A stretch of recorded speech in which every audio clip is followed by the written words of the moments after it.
Anaïs se fait des films. Se fait quoi? Anaïs se fait des films. Qui se fait des films? Anaïs se fait des films. Salut tout le monde et bienvenue dans ce nouvel épisode d'Anaïs se fait des films, le podcast où l'on révèle tous nos secrets les plus sombres. Cette semaine, on débriefe une sortie ciné très attendue, en salle depuis le 1er avril et qui, à mon avis, va faire jaser. J'ai l'impression que j'ai 70 ans, je sais pas pourquoi j'ai écrit « va faire jaser », mais... Mais tu l'as fait. Voilà. Écoute, stand by it. Je veux bien entendu parler de The Drama ou L'Aveu en VF. Contrairement aux idées reçues, ce n'est pas un film sur ma vie. The Drama est réalisé par Christopher Borgli et Robert Pattinson et Zendaya y incarnent un couple sur le point de se marier et ensuite il se passe des choses que nous spoilerons dans cet épisode, soyez prévenus. Je dis nous, non pas en référence à mes multiples personnalités car je ne suis pas seule en studio pour une fois. Pour débriefer The Drama, je suis accompagnée de Florian Kess. Vous le connaissez peut-être comme journaliste culture chez Important Tétu. le CH. Faut qu'ils s'entendent. Également comme présentateur du génial podcast Dating Culture, dans lequel j'ai déjà fait une petite C'est apparition. vrai. Je vous encourage vraiment à aller l'écouter. Et également comme co-star de mes live Twitch nocturnes. Je suis encore en train de m'en remettre. Ça y est, on récupère un peu. Il y a encore un peu des cernes qui ont du mal à partir. Comment ça va Florian depuis le soir des Oscars? Ça va. Écoute, on s'est remis de tout ça. Ces victoires, ces défaites. Cette nuit blanche. Cette nuit blanche. Ouais. Ces nombreux bonbons Je avalés veux- pour les survivre. dragibus, ils sont passés. Hein. C'est Ah, le clair. paquet. Que seriez-vous prêt à accepter par amour? Est-ce que le vrai red flag, au final, n'est pas de vouloir se marier? Et est-ce que c'est si grave que ça de... On en parle dans cet épisode. Bon Florian, allons-y direct. C'est quoi le truc le plus inavouable que tu as fait dans toute ta vie? Tu es quelqu'un, mais je pense que tout le monde l'a fait. Ouais, Enfin, effectivement. et pas qu'une fois. Non, j'ai réfléchi. Et je pense le truc que j'ai pas encore avoué, je pense, notamment à la concernée, Waouh. c'est que j'avais piqué le téléphone de ma mère quand j'étais ado pour acheter des crédits sur Habbo Hotel. Tu te rappelles de Habbo Hotel ou pas? Non. C'était un jeu /chat où les gens venaient et du coup tu pouvais avoir de l'argent dans le jeu pour te payer des meubles, avoir un faux appart. J'ai dépensé une blinde pour du mobilier feng shui. Que je regrette aujourd'hui. Et j'allais vraiment, genre, la nuit, fouiller dans son sac, prendre son petit téléphone Mais à t'es clapper, sérieux? taper le code, et voilà. Ok, je suis pas sûre de il y en a eu vouloir pour 30 continuer balles, ce je podcast pense, avec mais toi, je suis Florian. une mauvaise pense personne. que ouais, C'est un red flag. je suis vraiment choquée et je pense qu'on devrait s'arrêter là. Well, j'accepte. Putain, ok, merci. Je savais pas que t'allais nous sortir une vraie révélation Bah si, attends. sur ta mère. Je lui Ok. enverrai. Bah, j'espère. J'espère qu'elle me demandera une note de frais, je pense, en retour, enfin, que je la paye, mais ok. Oui, non, parce que moi, il est hors de question que je révèle quoi que ce soit dans ce podcast. Hein. S'il y a Ah bien ouais. une leçon que ce film m'a donnée, c'est que C'est il clair. faut emporter ses secrets dans sa tombe. C'est Donc, clair. désolé, tu ne sauras pas quel est mon secret le plus inavouable. Mais c'est marrant parce que j'ai déjà eu des conversations comme ça avec les gens, tu vois, les plus proches de mon entourage, ou même les gens que tu connais très bien. Parfois, ils sont un peu en mode non, je te dirai pas. Ah, il y a vraiment des trucs dark, en fait. Ouais, c'est ça. Et Donc le j'adore. film touche un truc... Ouais. Ok. All right, so before we got married, we did this thing where we said the worst thing we've ever done. I'll tell mine if we all do it. Promise? What did you do? This dog. Beer bottles and porn. You left an Arab night. Yeah. What's the worst thing I've ever done? Okay, Are you serious? I'm sorry. Order an Uber. Emma, what the fuck? Cette semaine, au cas où vous ne l'auriez pas compris et au cas où vous n'auriez pas écouté l'intro de ce podcast, on parle donc de The Drama, le nouveau film de Christopher Borgli, un réalisateur, scénariste et monteur norvégien qui avait auparavant réalisé Sick of Myself. C'est son 4e long métrage et son 2e en anglais puisque son précédent c'était Dream Scenario avec Nicolas Cage. Florian, c'est quoi ton rapport à ce réalisateur? Tu connaissais sa filmo avant? Tu l'aimes bien? Dream Scenario, ouais, je l'ai vu à sa sortie. Ok. Et Sick of Myself, je l'ai rattrapé pour le podcast. Je l'ai vu ce week-end, donc c'est très frais. Je crois que toi, tu l'as pas trop aimé. J'ai détesté ce film. Détesté-le. Ouais. Ok. Ouais. Le D-word a été lâché, on a ouais, détesté. Exactement. Après, peut-être que c'était pas le bon moment pour que je voie ce film-là. Je pense que c'était une période de ma vie où tout ce que je voyais était teinté par la même interprétation, qui était liée à des trucs personnels que je vivais en ce moment, tu vois. D'accord, Et donc, ouais. je pense que peut-être c'était pas le bon moment. En fait, j'ai trouvé que c'était de la provocation un peu vide, Ok. que c'était un peu grossier dans la C'est le mot que la j'allais satire. dire. Ouais. Ça m'a rappelé Ruben Östlund, mais pas les bons aspects, Ok. parce que j'aime bien Ruben Ouais. Östlund. Östlund, mais là, j'avais vraiment l'impression que c'était une surenchère. Ça faisait un peu pastiche de ce que Ruben peut Ouais, faire, voilà, en fait. exactement. Une surenchère Je de suis d'accord. vulgarité et de violence un peu vide, où en fait, t'as compris dès les 5 premières minutes et t'as pas besoin de la surenchère des 1h30 qui suivent pour comprendre un peu le propos du réalisateur. Non, c'est vrai. Ouais. Mais je pense que tout n'était pas jeté pour moi. J'avoue, dans ce film, il y avait des dialogues qui étaient pas mal amenés, des personnages, des personnages détestables. En vrai, j'aime bien voir ça, tu vois, aussi, le cinéma. J'ai l'impression que ça se perd un petit peu. Oui, c'est vrai. Tu vois, de vraiment écrire des personnages qui sont pas foncièrement mauvais. Il y a quand même une nuance, tu vois, il y a du gris dans ces personnages. Mais ça m'a pas mal plu. Et j'aime bien ce qu'il fait. Et je trouve que c'est un pattern qu'il a dans ces 3 films, notamment The Drama. C'est ce truc-là du worst case scénario. Tu vois, il va, grave. genre, et si le pire arrivait? Tu vois, et souvent, il le met en scène avec des fois des petites images un peu flash, limite horrifiques. Et cette touche-là, j'avoue, j'aime bien. Ouais, je comprends ce que tu veux dire. En fait, je pense que c'est peut-être ce qui m'a dérangé dans Sick of Myself, et j'ai pas vu Dream Scenario. Mais comme je suis très fan d'horreur, mais je sais que toi aussi, justement, j'ai tendance à aimer les worst case scénarios dans le genre de l'horreur. Okay. Mais quand c'est dans un autre genre qui est peut-être plus proche de notre réalité, ça crée juste du cringe et de l'angoisse, mais sans créer le relâchement cathartique que l'horreur procure. Et du coup, je suis juste mal. Et j'aime pas ça, tu vois. Et je crois que Sick of Myself, c'était un peu ça. Où, en c'est vrai fait, qu'il n'y avait pas ce relâchement que tu décris. Ouais, voilà. En fait, dans l'horreur, tu peux avoir ça. Et Ruben Östlund, il arrive à créer aussi ce relâchement en allant vraiment très loin dans le grotesque ou dans la cruauté. Et je trouvais que là, il y avait quelque chose, je sais pas, il y avait un déséquilibre dans le ton qui m'a un peu perturbée, mais il faudrait peut-être que je le revoie. Et du coup, j'avais très peur en allant voir The Drama, parce que je me suis dit, si c'est la même chose, mais avec des acteurs bankable anglo-saxons, potentiellement, je vais pas aimer. Ouais. Et en fait, j'ai vraiment été très agréablement surprise parce que j'ai trouvé ça plus fin que ce à quoi je m'attendais. Et on va évidemment détailler tout ce qui se passe dans le film, mais je m'attendais à quelque chose de beaucoup plus grotesque comme point de départ. Et en fait, l'élément déclencheur, je trouve qu'il est plus... On peut en débattre, en fait. Donc carrément. déjà, rien que le fait qu'on puisse ouais. avoir un pour-contre, etc., ça veut dire qu'il y a quelque chose qui peut vraiment être tissé pendant tout le film, alors que Sick of Myself, le prémisse de départ, pour moi, me paraissait débile. Oui. Et j'étais là, en fait, non. Déjà, ça se passerait pas. Donc, en fait, la suite... moralement, tu te positionnes direct. En fait, sur le truc là où The Drama, tu peux être plus ambivalent et plus naviguer entre... Exactement. Le pour, le contre, peut-être les deux. Je sais pas toi, mais moi, je me suis projetée tout de suite dans The Drama, alors que je compte pas me marier, mais je me demandais vraiment ce que je ferais à la place de tous les personnages dans le casting. Et ça, je trouve que c'est très fort, et je pense que Sick of Myself, j'ai jamais réussi à me projeter dedans. Et là, tout de suite, je me suis projetée. Je me suis demandé quelle était mon allégeance pour tous les personnages, qu'est-ce que je ferais à leur place, est-ce que ça pourrait déstabiliser, moi, des relations dans ma vie si j'apprenais telle ou telle chose sur mes proches.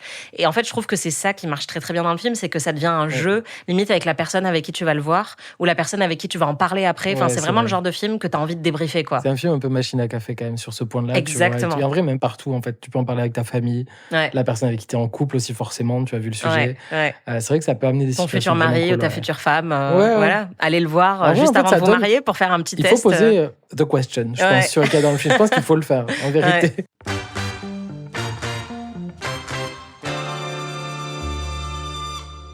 Comment tu résumerais le film en moins de 30 secondes? C'est sur 2 jeunes personnes qui vont se marier dans quelques jours et qui, lors d'un apéro, on va dire ça très simplement, avec des amis, sont amenés à dévoiler la pire chose qu'ils aient faite dans leur vie. Et le personnage de Zendaya fait une révélation. Et ça amène qui pas va mal choquer de merde, en et fait. décevoir.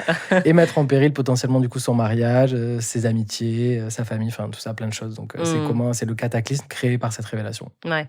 Voilà. Est-ce que c'était dans le trailer, ça? Parce que moi, je regarde jamais les bandes annonces, donc je savais absolument rien. Tu comprends que c'est ça, qu'il va y avoir cette révélation-là, ce moment-là, à cette scène-là, mais on ne sait pas après du tout où ça va. Ouais. En fait, le film s'appelle L'aveu en français. Donc déjà, on a un spoil qui n'existerait peut-être pas dans le titre original, parce que The Drama, ça peut faire référence à plein de choses. Mais qui est très bon, le titre. Et qui est au final déjà comique en soi, je trouve. Ouais, c'est ça. Et pour moi, c'est un des trucs que j'ai le plus apprécié quand j'ai commencé à rentrer dans le film. C'est que malgré son titre, The Drama, c'est très clairement une comédie.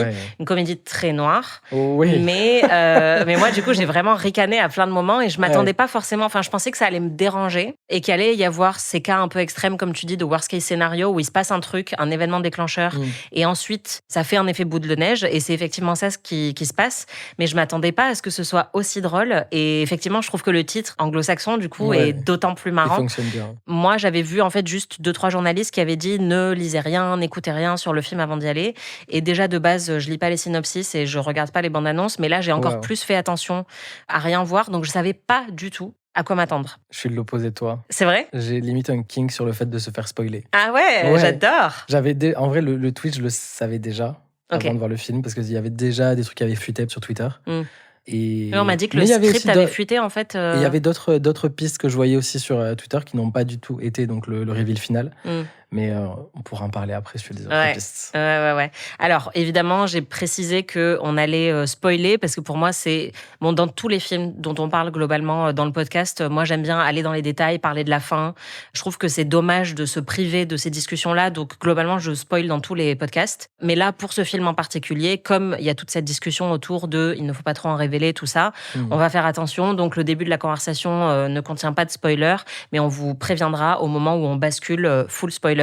Et si vous êtes spoilerphobe, il faut partir, je suis désolée.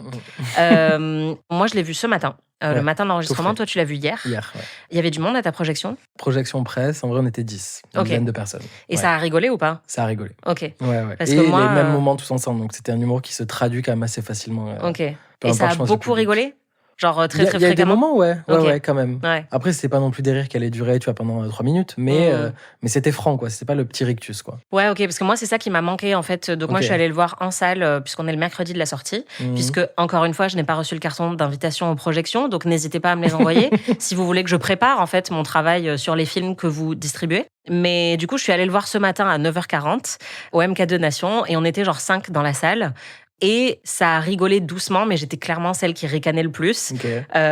Et je trouvais que c'était un peu faible et je me disais, waouh, voir ça dans une salle de cinéma pleine avec les gens qui rigolent, ça doit être encore mieux. Ouais, Et donc ouais. ça m'a un peu manqué, le côté rire collectif, tu vois, et la gêne en fait que tu sens un peu dans la salle. Là, il y avait pas trop ça. Et comme en plus, c'est un type d'humour qui est quand même très particulier, parce que c'est un film qui est un petit peu violent, cruel, qui parle de choses violentes. Je pense que aussi les gens n'ont peut-être pas attendent la licence pour rire, tu vois, ou la permission de rire. Bien Et quand sûr, tu es dans ouais. une salle qui est remplie, tout de suite, quand tu sens que tout le monde rit autour de toi, tu te détends. Ouais. Et quand tu es dans une salle quasi vide, tu peux passer la moitié du film à ne pas C'est rire toi ou qui as tu sais, la à sourire. responsabilité de Exactement. lancer le truc et pas tout le monde a envie d'être la première personne. Comme C'est pour ça. applaudir. C'est ça. Et Tu en vois fait, ouais, exactement. Et moi, il y a eu un moment spécifique où j'ai éclaté de rire. Et là, je pense, effectivement, ça a peut-être un peu libéré la salle parce que j'ai eu l'impression Mhm. qu'après, il y avait plus de rire Est-ce bruyant. que ça implique un ordinateur ou pas du tout? Non, ça Ok. implique un couteau. Où en fait, il y a un jump Oui, scare. oui, et là, oui. j'ai trouvé ça mais hilarant. Oui, et en fait, grave. là, j'étais là, ok, ce film est très drôle et c'est très très dark. Et du coup, là, j'ai pas pu me retenir, quoi. J'ai lancé un grand rire très bruyant et j'ai senti qu'après, ouais, ça avait un petit peu détendu les gens. Mais ouais, moi, j'ai beaucoup ri devant ce film. Mais oui, carrément. Mais c'est pas qu'une comédie, hein, je trouve. Enfin, Ah oui, en tout cas, il y a un vrai fond fond. de drame, mais il y a aussi, moi, je trouve quand ça commence, l'introduction, on est sur une comédie romantique. Et je trouve qu'on retrouve des codes parsemés par-ci par-là au fur et à mesure du film. Oui, En vrai, même jusqu'à la fin. Hein. jusqu'à la fin, en fait. Mm. La fin, c'est une fin de comédie romantique aussi. Ouais. Moderne, hein, tu vois, pas dans celle qu'on faisait dans les années 90, peut-être où c'était beaucoup plus léger, Mm. mais c'est quand même une fin qui rentre dans ces codes-là. Quoi. Oui, je suis d'accord. Je pense que le film peut peut-être même compter comme une rom-com Est-ce d'une que c'est un manière ou film de d'une autre. Saint-Valentin Peut-être. un futur classique. Écrivez-nous si vous pensez que ce film est une rom-com, mais j'aime cette théorie. Bah ouais. J'aime beaucoup. Alors, on va détailler un petit peu les personnages. On va commencer peut-être par Charlie, qui est incarné par Robert Pattinson. Mhm. Comment tu décrirais ce personnage? Sans spoiler. Et sans regarder le Edward Cullen qui est juste à côté de Ouais, moi, c'est ça. évidemment.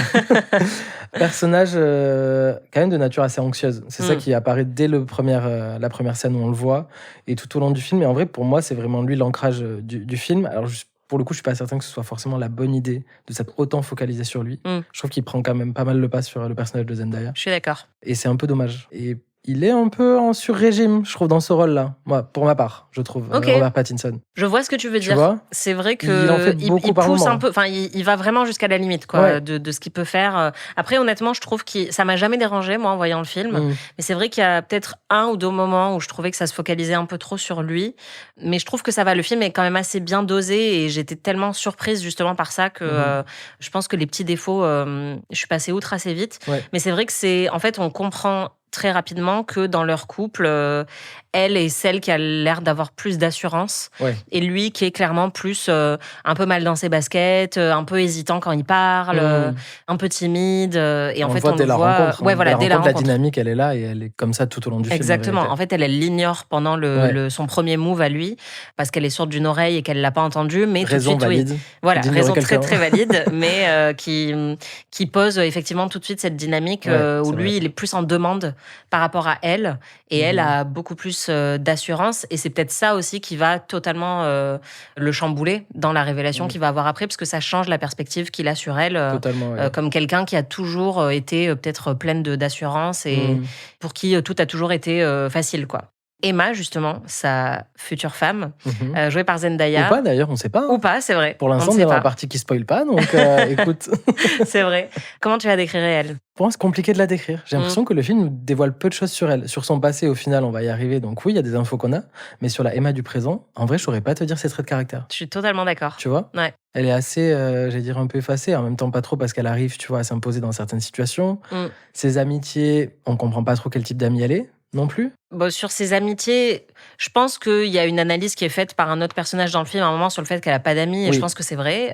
Ça se voit que c'est quelqu'un de solitaire et que du coup, sa relation lui a peut-être aussi servi à se créer un cercle qu'elle n'avait pas bien sûr, auparavant. ouais. Moi, ce qui la caractérise la plus pour moi, c'est qu'elle est drama, en fait. Et que du coup, ça pose tout de suite aussi des attentes qu'on a par rapport à ce personnage, parce qu'elle agace tous les gens avec qui elle travaille pour le mariage. Elle agace la Ouais. chorégraphe. C'est vrai qu'elle tu elle vois. aime chercher la merde. Ouais, Voilà. très clairement. Elle C'est est vrai. un peu en mode j'écoute pas les règles, je fais un peu ce que je veux. Et Oui. donc voilà, ils sont en train de répéter pour leur chorégraphie de mariage. Et en fait, à la dernière minute, elle dit on devrait changer de morceau. En fait, on devrait pas du tout faire ça. Et elle en a rien à foutre que la chorégraphe soit très agacée et qu'elle ait travaillé pendant longtemps sur leur danse à tous les deux. Pareil, quand ils veulent trouver le menu, on sent que là, c'est un peu tout le groupe qui irrite la traiteur. C'est vrai, Mais ouais. on a l'impression quand même qu'elle est un peu high maintenance, comme on dit depuis quand Harry rencontre Sally, ou qu'elle est un peu excentrique d'une manière qui peut irriter pas mal de gens. Elle pleure beaucoup, Oui, elle est attire too beaucoup much. l'attention à Ouais. elle. Voilà, Pour il y a beaucoup. aussi toute Ouais. une anecdote. On pourrait se demander pourquoi elle est là, où en fait à un moment elle a cru faire une crise cardiaque quand elle était au début de sa relation avec Charlie, et finalement c'est juste qu'elle avait des papillons dans le ventre et qu'elle n'avait jamais ressenti d'amour visiblement avant et qu'elle savait pas à quoi ça ressemblait.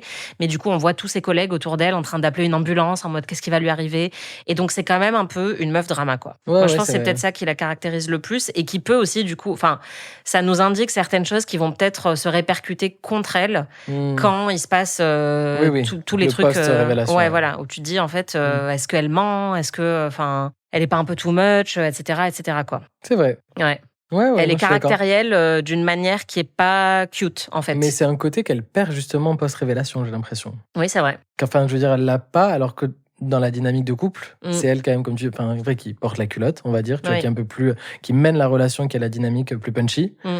Et ce côté-là, il disparaît un petit peu dès qu'il y a eu cette révélation-là qui arrive Oui. très vite dans le film, en vrai, au bout d'une Après, vingtaine de minutes. Ouais, c'est ça. Après, ça peut s'expliquer parce que j'imagine que dans une Oui. situation, dans la vraie vie, c'est le moment où tu voudrais montrer à ton partenaire que tu n'es pas du tout comme il imagine que t'es et que donc tu vas un peu calmer le jeu C'est sur vrai que ça peut tes se remettre aspects en les contexte, plus, je suis voilà. d'accord. Et Ouais. alors que lui, à l'inverse, va se souvenir de toutes les fois où elle a été un peu violente et se dire peut-être qu'en fait je suis avec une folle depuis tout ce temps et je m'en suis pas rendu compte. Et donc j'aime bien le fait que le film joue aussi beaucoup sur leur perspective en fait et Ouais. sur ce qui se passe dans leur tête avec un montage un peu subliminal et le fait que du coup ce qu'ils voient tous les deux est totalement déformé par leur propre perception, leurs propres insécurités.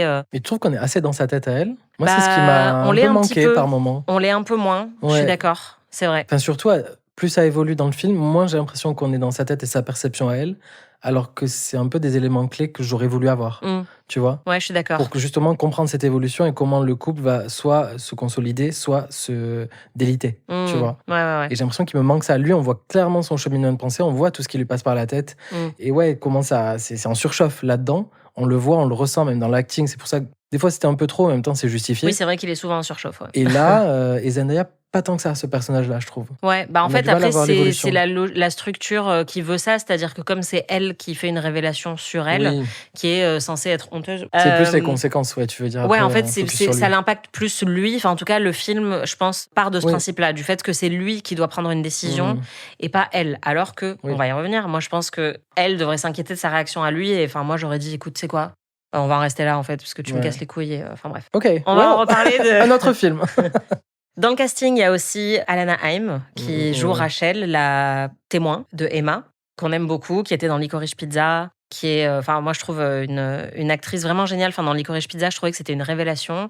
Là, elle a un rôle qui est pas facile, on va en reparler. Enfin, un personnage qui a peu de nuances. Donc, c'est elle qui doit insuffler de la nuance dans son jeu au maximum, mais elle est quand même un peu enfermée par ce personnage très antipathique. Quoi. Un rôle un peu fonctionnel aussi, Ouais. c'est-à-dire que vraiment, elle incarne la morale, en fait. Et du coup, c'est un truc qui est pas fun à jouer, quoi. Ouais, non, c'est clair. Forcément. Enfin, ça, c'est un personnage qui est en vrai écrit pour être détestable, alors qu'en vérité, ce qu'il incarne et les valeurs qui vont avec le sont pas forcément, quoi. Oh, j'ai hâte de ce débat parce que Donc, je sens qu'on va pas être d'accord, j'adore. C'est vrai, j'adore. On va voir, hein, mais dans le rôle du meilleur ami du marié et donc témoin aussi, il y a Mamoudou Athie qui joue Mike, donc qui est génial, qui était dans Sorry for Your Loss. Je sais pas si tu as vu cette série qui était incroyable. Ouais. Vraiment pareil, un acteur qu'on voit pas assez alors qu'il est hyper charismatique, il a un très bon timing Surtout dans comique. cette série, qu'il faut revoir, je pense. Moi, j'avais beaucoup aimé cette série. Ouais, c'était magnifique. Ouais, je suis d'accord. Il y a aussi Zoe Winters qui joue la photographe et je l'ai noté tout de suite avec 3 points d'exclamation en prenant des notes. Elle était dans Matérialiste de Céline Song. Et fun fact, moi, je trouve qu'il y a quelque chose de matérialiste dans The Drama. Totalement. Ouais. Pour moi, ils existent dans le même univers. Ouais. Alors, c'est OK. Je suis tout à fait d'accord. Et j'ai beaucoup aimé Matérialiste aussi. Et ouais, je trouve que même dans les codes visuels, on retrouve beaucoup. Et dans le mélange des tons, où en fait, il y a de la romance, mais qui est mélangée à plein d'autres choses. Bah, cette approche de rom-com réinventée, en fait, avec, je sais pas comment dire, mais le côté noir qu'on a aujourd'hui, en fait, et le côté peut-être cynique, qui vient plus facilement pour et les la cinéastes. satire, en fait, de certains aspects de nos fonctionnements modernes, où c'était le dating dans le cas de Matérialiste, et où là, c'est plus toute l'industrie du mariage, en fait.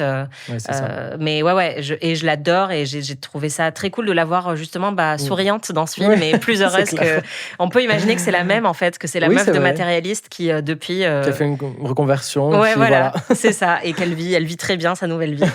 Et il y a aussi, enfin, Hayley Gates, qui joue la collègue de Charlie, que vous avez brièvement aperçue dans Marty Supreme, qui est la meuf du connard qui joue au bowling et qui lui dit « Mais ça fait des heures que j'attends pour jouer au bowling. » Enfin, voilà. Yes. Vraiment tout petit rôle. Ouais. Et qui est aussi super dans le film The Moment avec Charlie XCX, qui est aussi une satire qui parle de Charlie XCX. Tu conseilles ? Moi, je conseille, j'ai beaucoup aimé. Ouais. Et pour le coup, elle a un rôle vraiment important dans ce film-là.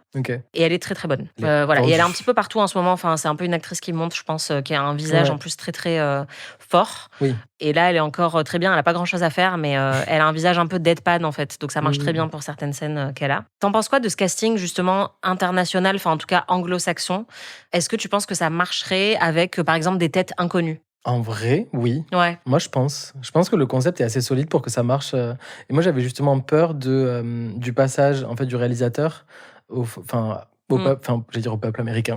Tu vois, genre, je veux dire, avec ce genre d'acting-là, des codes différents, un setting différent. Et en fait, je trouve que ça lui réussit plutôt. Alors que je trouve que c'est assez risqué quand un cinéaste européen s'en va aux US et fait un film là-bas avec un casting local, en tout cas anglo-saxon, on va dire. Et non, il a réussi assez. Donc, ça marche bien. Mais en vrai, le concept, je te dis, assez solide, je pense, pour que ça marche, même si ça avait été fait... Après...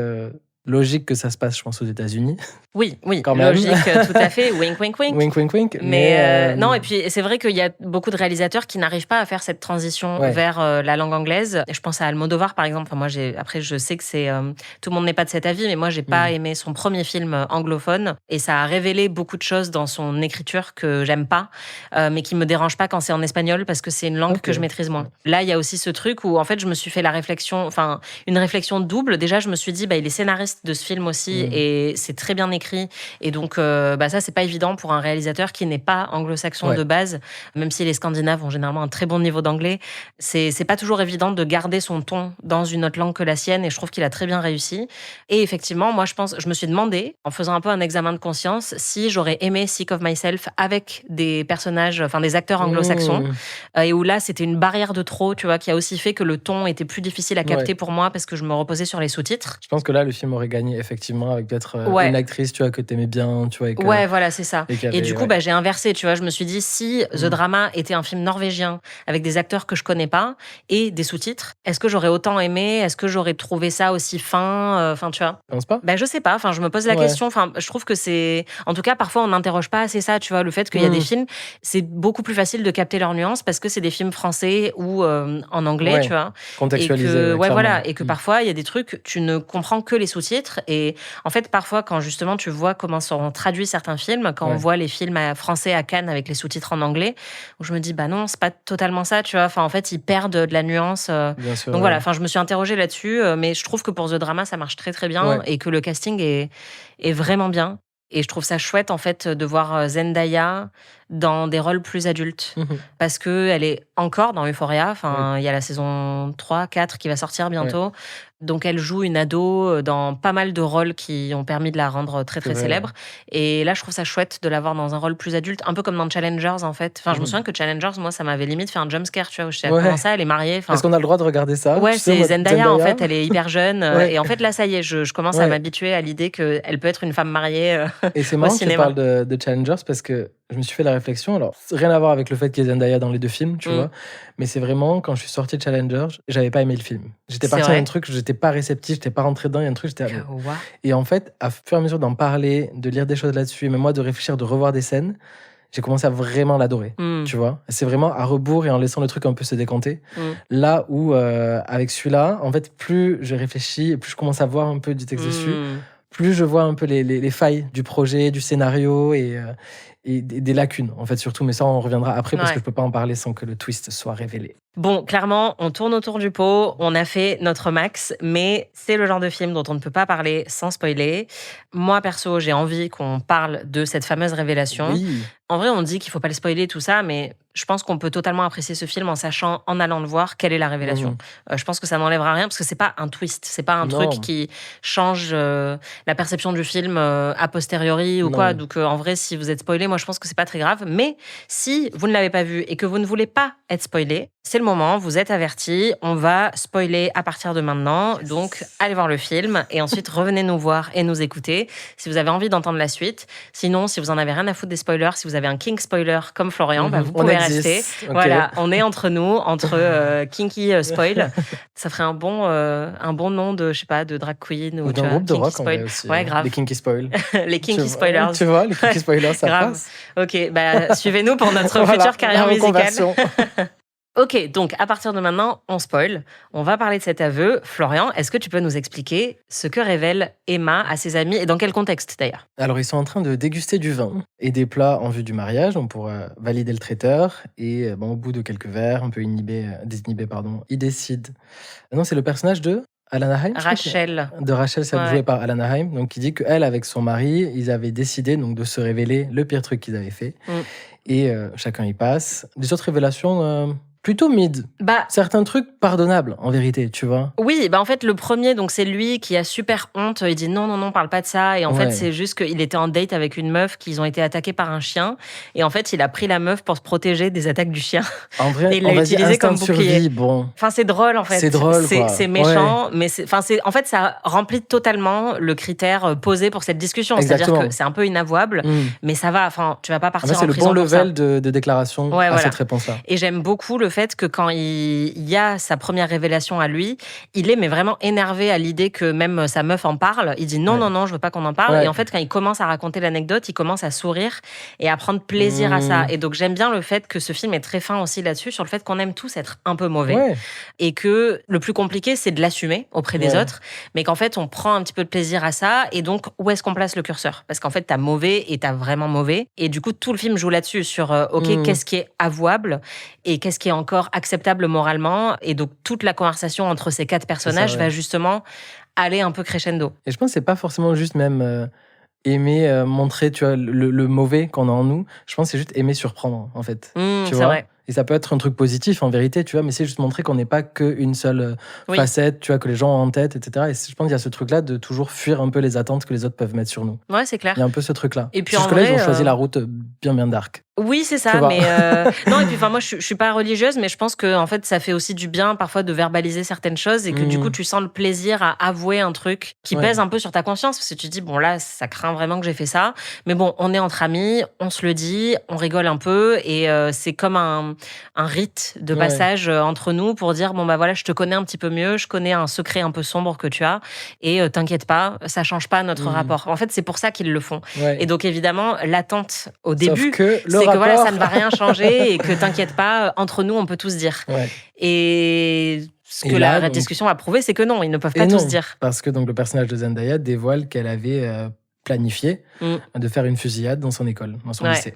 En fait, le truc, c'est que C'est là, la le- révélation progresse un peu par palier, c'est-à-dire ça. que déjà, elle dit ça, et au début, ils rigolent. Ils disent « Ah, tu voulais faire Oui. une fusillade de masse dans Ouais, ton et tout le monde école aurait réagi comme ça. Lol, alors. ouais, voilà. What the fuck. Et en fait, elle dit bah non, j'étais très mal dans ma peau, j'avais 15 ans. Et puis ils disent mais enfin ça veut dire quoi planifier? Et elle dit bah j'avais l'arme, le fusil de mon père, et puis je suis allée à l'école avec, mais finalement je l'ai pas fait quoi. Et ils sont tous horrifiés par cette révélation. Et tout de suite la vibe change. Et notamment auprès des 3 autres, mais notamment auprès de Rachel, donc la témoin, qui tout de suite dit moi ma cousine est en fauteuil roulant à cause d'une fusillade de masse, d'une fusillade dans une école. Donc enfin c'est pas du tout ok de faire ça Ouais. quoi. Je suis désolée, mais enfin moi je m'attendais à bien pire en fait. Ouais. Alors, les rumeurs que j'avais vues de base Ouais. sur les réseaux sociaux, c'était pire. C'était quoi? Alors, déjà, il y avait des trucs un peu d'inceste, que genre, en fait, ils étaient Ok. liés, tu vois, par le sang et tout. Bon. Ouais. Ok. Bien pire, bien pire. Déjà, oui, Ouais. le level au-dessus. Pour une fusillade qui n'a pas eu lieu, oui, c'est clair qu'on est. à Ouais, pire. en fait, c'est ça le truc, c'est qu'elle n'a rien fait. Donc, elle avoue Oui. un truc qu'elle n'a pas fait, C'est vrai. mais qu'elle a projeté de faire. Et donc, pour moi, enfin, en fait, c'est comme parler de tes fantasmes sexuels, tu vois, dans ton couple. C'est-à-dire que tu peux dire, je fantasme sur ça. Ça veut pas dire que tu aimerais forcément Ouais, assouvir bien sûr. ce fantasme-là. Bien sûr. Et par exemple, il y a des gens qui ont des fantasmes violents Ouais. sans Et vouloir c'est que c'est vraiment. dur de poser un regard moral, je trouve, là-dessus. Et Ouais, et de et faire en fait, limite ce qui se une passe dans ta censure tête, et- enfin, ouais. après, tout le monde, on peut, justement, pour moi, c'est ça l'objectif du film, c'est d'en débattre, mais pour moi, ce qui se passe dans ta tête a le droit d'être dans ta tête, tu vois. bien sûr. Genre, c'est après comment tu agis sur ce qui se passe dans C'est ta ça, tête. c'est ce que t'en Mais fais. elle a rien fait. Donc, moi, honnêtement, j'avoue que je m'attendais à pire Ouais. parce que je savais qu'il allait y avoir un truc de ce genre. Mm. Je savais pas que c'était un aveu parce que du coup, j'avais rien vu sur le film. Mais moi, j'imaginais qu'il allait se passer un truc vraiment juste avant le mariage qui les fait remettre en question, justement, le fait qu'ils se marient.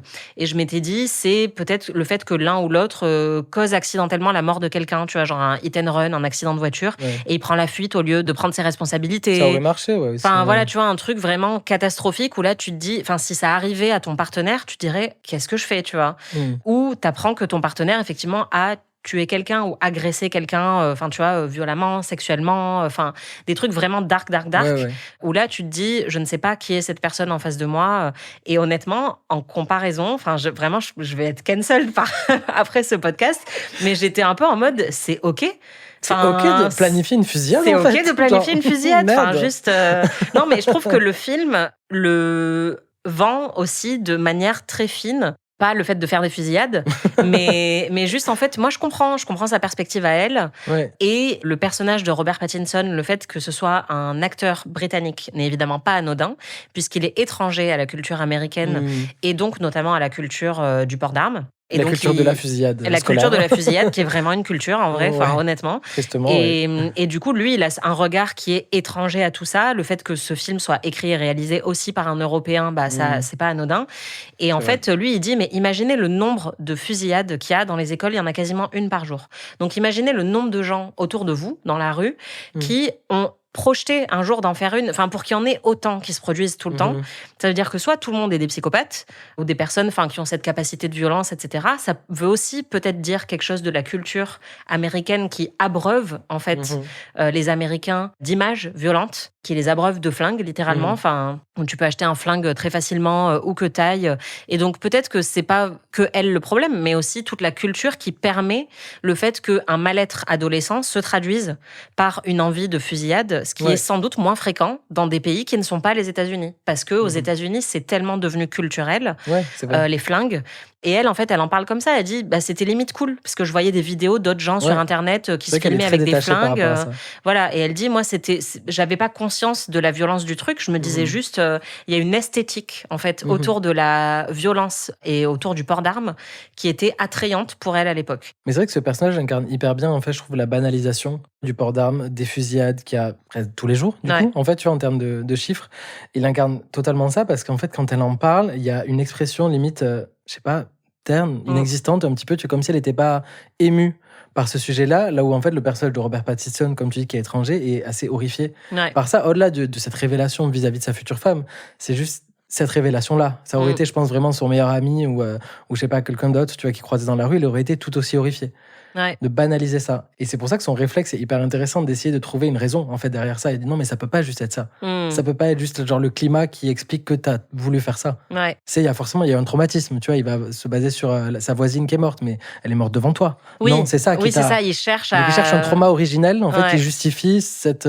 J'aime vraiment beaucoup tout le discours que son personnage à elle a autour de ça, parce qu'il y avait un mal-être effectivement, et qu'au final, enfin voilà, il apprend que elle s'est pas ravisée parce qu'elle s'est dit mon Dieu, ce que je vais faire c'est horrible, mais juste parce que le jour où elle avait prévu de le faire, Ça, il y c'est a marrant. eu une autre fusillade de masse Ça dans va sa faire ville. doublon. Voilà, et qu'elle s'est dit bon bah, enfin finalement c'est bon, Bah et qu'il y a ouais. déjà un élève de son école qui est mort dans cette fusillade là, Oui. et donc finalement elle annule quoi. Et moi je trouve que c'est, enfin bon, c'est très très noir, hein, c'est une Elle annule comédie et très devient sombre. militante. Et elle devient C'est ça militante le truc encore anti-armes. plus dark Ouais. en fait. Et en fait, qu'elle trouve son appartenance aussi parce qu'elle était bullied à l'école. Enfin, elle explique voilà que, ok, ça ne justifie évidemment pas de tuer ses camarades de classe, mais qu'elle était extrêmement malheureuse dans son école, qu'elle venait d'emménager dans cette nouvelle ville et qu'elle était harcelée par ses camarades de classe. Elle va accidentellement se retrouver dans ce groupe anti-port d'armes à la suite de cette fusillade et trouver une appartenance sociale qu'elle n'avait pas avant grâce justement à ce militantisme anti-armes. Et moi, je trouve ça plutôt beau. Enfin, justement, moi, je me dis, bah, tant mieux, tu vois, ça veut dire que les choses fonctionnent correctement. Enfin, quelqu'un qui avait envisagé de faire une fusillade Oui, se finalement. retrouve à, tu vois, être sensibilisé à la question d'une manière un peu complexe, mais... Ouais. Un genre de thérapie. I Voilà, guess. exactement, exactement. Non, Ouais. mais et puis il y a un autre truc, une autre couche dans tout ça, c'est que c'est une femme et que t'as dit très justement, ça l'aurait peut-être choqué différemment si c'était son meilleur ami qui lui disait quand j'étais jeune, j'ai voulu faire une fusillade. Là, on est sur un personnage féminin. On sait que le truc le plus subversif pour un personnage féminin, je le sais parce que j'ai coécrit un livre dessus avec Marie Telling, c'est la violence. Les personnages de psychopathes femmes sont très subversifs parce que on part du principe que les femmes sont empathiques, Oui, douce, maternantes, etc. voilà, douces. Et il y a plusieurs personnages qui vont lui faire la remarque de bah, c'est hyper rare, enfin c'est vraiment un truc de mec quoi, de faire des fusillades. Et la violence féminine est tout de suite perçue comme très très désaxée et beaucoup plus anormale que la violence masculine qui est totalement normalisée à l'extrême et y compris avec les flingues. Et je trouve que le film est assez fin là-dessus aussi parce que, encore une fois, je veux pas faire la promotion de la violence, mais moi j'aime bien justement qu'elle pousse un peu cette interprétation-là et qu'elle dise bah non, en fait, il y a aussi des femmes enfin qui sont capables de violence. Et lui, sa réaction à lui, qui est, comme tu dis, pas celui qui porte la culotte dans le couple et tout, c'est qu'il va se souvenir de toutes les fois où elle a eu des réactions un peu violentes. Notamment, ils ont failli se faire écraser sur un passage piéton et elle s'en est pris au conducteur, Le chauffeur, ouais. qui est un chauffard en fait, et elle lui jette son café dessus, enfin sur la voiture, en disant connard, enfin t'aurais pu pas faire attention, t'aurais pu nous écraser. Et Une il réaction revoit ça. plutôt masculine, en tout cas dans l'imaginaire Ouais, voilà. collectif. A posteriori, il se dit, mais est-ce que c'est une psychopathe violente? Est-ce qu'elle représente une menace pour moi? Ouais. Parce qu'en fait, elle a été colérique dans cette scène-là et qu'elle a planifié ce school shooting. Donc, ça voudrait dire que c'est une femme violente. Et je pense que la répartition genrée dans tout ça, elle est très intéressante aussi. Enfin, le fait que lui est vraiment aussi paniqué par le fait que sa très jolie fiancée, tu vois, qui pleure tout le temps, gna gna gna, comporte peut-être aussi une part de violence en elle qui a été intéressant, inexprimée et tu vois, inassouvie. Et du coup, je me suis posé la question, enfin, est-ce que toi, si tu apprenais ça de ton partenaire et de ton futur mari, tu remettrais vraiment en question ton mariage avec cette personne? Ça dépend. Est-ce qu'il a de l'argent?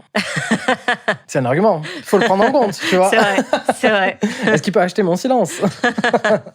J'adore. Non, mais en vrai, c'est quelque chose aussi, je me réfléchis, mais qui se réfléchit, mais je pense que je serais peut-être pas aussi. Enfin, déjà, clairement, je pense que je décalerais le mariage en vérité. Oui, c'est ça. C'est Tu genre, vois, est-ce c'est qu'on sur peut ça, se parce que poser là, un il y a peu et l'élément réfléchir quoi. d'urgence, en vérité, en fait, dans le film, Ouais. qui est il faut prendre une décision parce que dans 3 jours, en fait, je dois lui passer la bague au doigt. Donc, en fait, je dois décider si c'est une bonne personne ou si je décide de la diagnostiquer psychopathe et auquel cas, je veux pas être avec elle. Donc, en fait, c'est vraiment cette course contre la montre un petit peu, jusqu'à la fin, en fait, où en fait, c'est vraiment cocotte minute, tu vois, Oui. et à la fin, ça finit par exploser. Mais la solution, elle est juste là pour moi, pour l'instant, c'est qu'en fait, vous mariez pas tout de suite. Tu Ouais. vois, et je pense que j'aurais plutôt, moi, cette approche comme ça. Je suis d'accord. Et là, pour le coup, ça vient souligner un autre aspect de la satire. Parce que du coup, c'est vraiment, enfin, je trouve que c'est Il y a plein de couches de critiques dans ce film, qui est un film qui est très divertissant au premier abord, mais pour moi, il y a la critique genrée, il y a la critique autour du port d'armes aux États-Unis et l'hypocrisie qui entoure ça, parce que c'est partout autour d'eux, mais par contre, on s'offusque qu'une meuf ait pensé à ça un jour, alors que c'est omniprésent dans leur imaginaire collectif. Et il y a aussi la critique de l'institution du mariage, et notamment le complexe industriel du mariage, où il y a toutes ces considérations sur le fleuriste, la photographe, la chorégraphie, les menus, le témoin, le DJ, et où en fait, comme tu dis, ils pensent qu'ils n'ont pas d'autre choix que de continuer dans la timeline qui a été décidée, parce que sinon, ils vont perdre leur rendez-vous avec toutes ces personnes un peu importantes qu'il faut payer cher. Et donc là, il y a aussi une critique de, en fait, si on était des gens un peu normaux, on dirait, tu sais quoi, on se mariera plus tard, on va peut-être se prendre la tête là pendant quelques semaines, quelques mois, laisser les trucs retomber, prendre la décision plus tard. Mais ils ne le font pas parce que le mariage est devenu aussi tout un business et une espèce de machine dont il est très difficile de s'extirper une fois que tous les rouages ont été mis en place, quoi. Et donc, je pense que t'as raison de souligner le fait que la temporalité qui est très, très serrée aussi. Et qui met un rythme quand même aussi dans le film. Donc grave. C'est quand même vraiment bien d'un point de vue narratif. Mais en vrai, sur le côté genré du film, moi, c'est peut-être quelque chose... Alors, j'ai adoré ton point de vue et c'est hyper intéressant de le voir sous ce prisme-là, mais je me suis aussi dit, ça m'a fait un peu tiquer que ce soit une femme d'autant plus noire dans ce rôle-là pour incarner cette potentielle tueuse de masse, quoi. Parce que, en vrai, déjà, statistiquement, dans les fusillades en milieu scolaire, il n'y en a eu une seule femme qui s'appelle Brenda Spencer, que j'avais regardé, et c'était en 79. Il n'y en a eu qu'une seule. Donc là, j'ai trouvé... je me suis posé la question. Oui, c'est quand même une anomalie statistique, mais je crois qu'elle le dit aussi. Elle dit, il y en a moins, c'est sûr, mais il y en a, quoi. Et je me demande, du point de vue du réalisateur, du coup, qu'est-ce qu'il veut vraiment dire par ça? Alors, ok, il y a la critique globale, tu vois, de toute cette industrie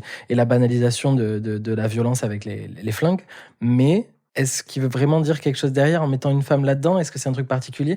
Est-ce que le film aurait pu exister, tu vois, si ça avait été une meuf britannique, la mariée, et qu'en fait c'est son mari blanc, américain, qui lui avait pensé, tu vois? Est-ce que le film aurait été différent selon toi? C'est une bonne question. Sur l'aspect genré, je suis pas sûre que ça aurait changé grand-chose, mais en fait, je sais pas s'il a casté... tu vois, il voulait faire un projet avec Zendaya, et il l'a casté sans vraiment réfléchir à sa couleur de peau, et tu vois. L'écriture, pour moi, on dirait que c'est un personnage qui n'est pas raciste, en tout cas. Et c'est pas inintéressant non plus. Je veux dire, les rôles noirs doivent pas forcément avoir cet aspect-là de leur identité mis dans la narration. Et d'autant plus, pour un cinéaste européen, je trouve qu'il y a une grosse diversité dans le film que je trouve plutôt appréciable, parce qu'effectivement, c'est pas un truc qui est pointé du doigt dans le film ou qui est souligné. Par contre, je pense que c'est des réflexions autant sur le genre et sur la couleur de peau, qui ont été intégrés d'une manière ou d'une autre par le cinéaste, parce que moi, il y a un truc que j'ai relevé, c'est quand Rachel parle de son mari, Mike, qui est noir, Mamoudou Athie, et qu'elle dit... regarde, Mike, par exemple, il a grandi entouré par les armes et maintenant il en est terrifié. Donc ça prouve bien que les Américains sont pas... Et en fait, tout de suite, il dit, j'ai pas grandi entouré par les armes. Et moi, tout de suite, je me suis dit, là, elle a un biais par rapport à son mec, tu vois, où elle imagine, elle projette sur lui une enfance qu'il n'a pas eue et lui dit, non, mon oncle était flic, en fait. On imagine qu'elle a romantisé, en fait, un truc sur le fait qu'il a grandi dans un quartier, tu vois, un quartier violent, ou parce qu'il est noir. Peut-être que c'est moi qui ai calqué cette interprétation là-dessus. Moi, j'ai interprété plus comme elle qui veut tellement valider son propos et être entendue, qu'en fait, elle extrapole certains trucs. Oui, je pense que c'est les deux. Mais en fait, les deux peuvent exister. Mais en fait, il la regarde tellement en mode, mais qu'est-ce que tu racontes, que, effectivement, je pense qu'il y a les deux. Et bon, elle, de toute façon, c'est un personnage très antipathique et on sent qu'elle veut à tout prix valider un peu son point de vue. Mais moi, j'ai aussi lu ça comme... mais du coup, peut-être que c'est une erreur de ma part, tu vois. Mais moi, je me suis dit, c'est pas anodin qu'elle dise ça, justement, sur son mari qui est incarné par un acteur noir, tu vois. Mais bon, je sais pas si c'est le cas ou pas. Je me renseignerai peut-être. Écoute. Voilà, c'est ça. Et comme, en fait, il y a des mentions de la violence féminine, tout ça dans le film, je pense que pour le coup, il y a une vraie réflexion de la part du cinéaste, parce qu'il y a plusieurs répliques qui font référence, tu vois, au fait qu'on ne s'attend pas à ce qu'une femme fasse ça. Alors c'est vrai que j'aurais peut-être davantage apprécié du coup être dans sa psyché à elle. Tu vois. Après, il y a quand même, il pourrait y en avoir plus, mais tu vois, il y a quand même le moment subliminal où, juste après la révélation, lui, il est parti acheter des cafés. Il est pas là quand elle se réveille, et tout de suite, elle imagine qu'il est en train de retrouver son meilleur ami au parc pour dire est-ce que j'annule le mariage, etc. Et son meilleur ami lui dit si tu veux, je la tue, je la frappe. Et en fait, c'est totalement dans sa tête qu'elle est en train d'imaginer ça. Donc, on a quand même accès à son point de vue intérieur aussi. Mais c'est vrai que... C'est peut-être un peu léger. Ouais, on aurait pu en avoir plus. Mais moi, j'aime beaucoup ces moments de montage un peu subliminal. Ça m'a fait penser à Jean-Marc Vallée et les films comme Wild, Dallas Oui. Buyers Club, ou même Big Little Lies, tu vois, où il y avait ces montages aussi un petit peu subliminaux, flashs les un peu thought comme ça cuts, qui arrivent. voilà, où en fait, on comprend ce que les personnages sont en train de penser au moment où la scène est en train de se produire parce qu'elle est entrecoupée de plein de moments Ouais. comme ça très brefs. Je trouve que ça fonctionne très bien dans ce film-là. Et je trouve que le film joue pas mal aussi sur. Enfin, tu comprends très vite après ce qui est vrai, ce qui l'est pas, ce qui est du domaine, tu vois, de eux qui imaginent justement le pire scénario. Ouais. Mais au moment où la scène se déroule, tu sais pas vraiment toujours Mm. si c'est vrai ou pas. Et c'est juste à la scène d'après que tu comprends, ah ok, ça il l'a imaginé. Ouais. Et ça, je trouvais ça quand même assez intéressant parce que il y a quelque chose d'assez ludique. Enfin, le réalisateur joue beaucoup avec nous, quoi. Mm. Je trouve tout au long du film.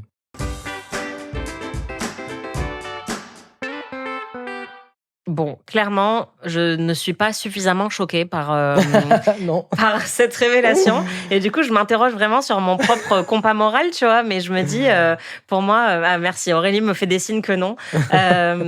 Ouais, moi vraiment, enfin, je pense que c'est à la fois parce que je m'attendais à pire et à la fois parce que je trouve que c'est, voilà, avoir projeté de faire quelque chose de très, très sérieux et de très, très mal. C'est différent de l'avoir fait. Et donc, j'aimerais qu'on parle quand même de Rachel. Oh. Parce que on n'a pas parlé, donc, le personnage de Charlie, donc le fiancé, lui, sa révélation, c'est qu'il a cyberharcelé un de ses camarades de classe quand il avait 14 ans et qu'ensuite, ce camarade a déménagé, ce qui est pas cool non plus. Mais ils se foutent tous de sa gueule en lui disant, bah, t'étais ado. Enfin, on fait tous des conneries quand t'es ado. Ce qui est ironique, puisque juste après, elle, son adolescence à Oui. elle et sa violence projetée, on ne lui pardonne pas, alors que lui, sa violence réelle envers quelqu'un, Ouais. on lui pardonne tout de suite en disant, mais t'étais jeune, ça compte pas. Donc, encore une fois, quand même, moi, je trouve que je tiens à souligner tout ça. Double standard. Et voilà, exactement. Et Rachel, sa révélation à elle sur le pire truc qu'elle ait jamais fait, c'est que elle a enfermé un petit garçon, enfin un jeune garçon, Mhm. dans un placard, dans une caravane un peu isolée dans les bois, quoi, qui visiblement avait un handicap mental ou elle dit il était C'est un ce peu qui lent. est- Ouais, c'est ça. Voilà. Sous-entendu. Elle l'a enfermé, elle est partie. Et elle a dit à personne qu'elle l'avait laissé enfermé dans cette caravane dans les bois. Et il y a même eu une battue le lendemain matin pour le chercher, ce qui veut dire qu'il a passé toute J'adore. la nuit tout seul dans ce placard. C'est tellement glauque, mais j'adore. Et à quel moment, ça c'est moins pire que ce que le personnage de Zendaya a fait en Mais fait. grave. Moi, il faut qu'on m'explique. Genre la meuf elle a séquestré un enfant tout seul dans les bois Mhm. et elle l'a dit à personne, y compris quand son père est venu Quand il y la a eu des voir en lui recherches et disant tout, quoi. ouais, je cherche mon fils, est-ce que tu sais où il est? Elle a dit non. Et c'est elle qui fait des leçons de morale pendant tout le film.